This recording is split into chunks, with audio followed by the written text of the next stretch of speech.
台湾的艺术水阁好，国情解说2句，我含你做参考。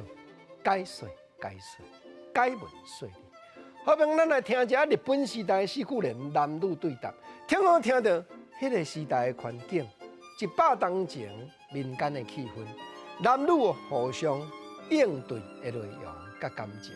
来，头一趴，咱来听四句联讲，来去干娘照是说，可怜单身兄一领水裤让你洗，问娘工钱爱偌济，吼吼，咱知影古早的社会，衫裤拢厝里的主人咧洗，当然即马就无共咯，即马男女各种的性别是平等咯。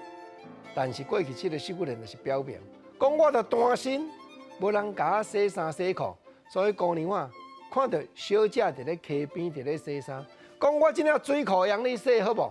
水裤，但你大书顶内底就有解说，就是讲做工的人咧穿的迄个半截的底裤做水裤。我要养你啦，工钱爱偌济啦？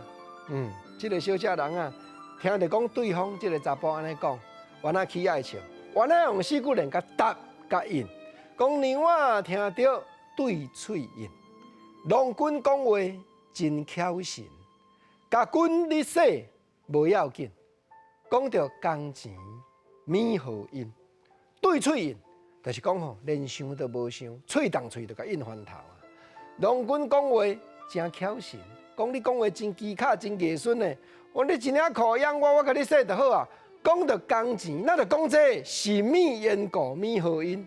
人对方这个查甫为什么讲开嘴来讲工钱？人有伊的考虑，你甲听看卖。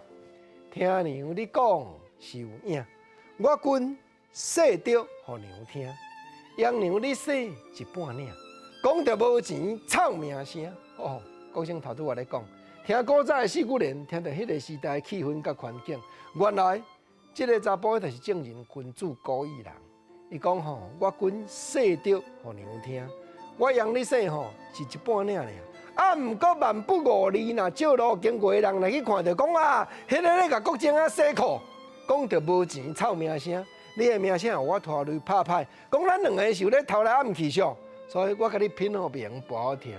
讲偌济工钱，你听我讲，讲迄养我的请我的啦。可见过去的四句联真正表达古早社会的环境，内容也真艺术，真奇巧。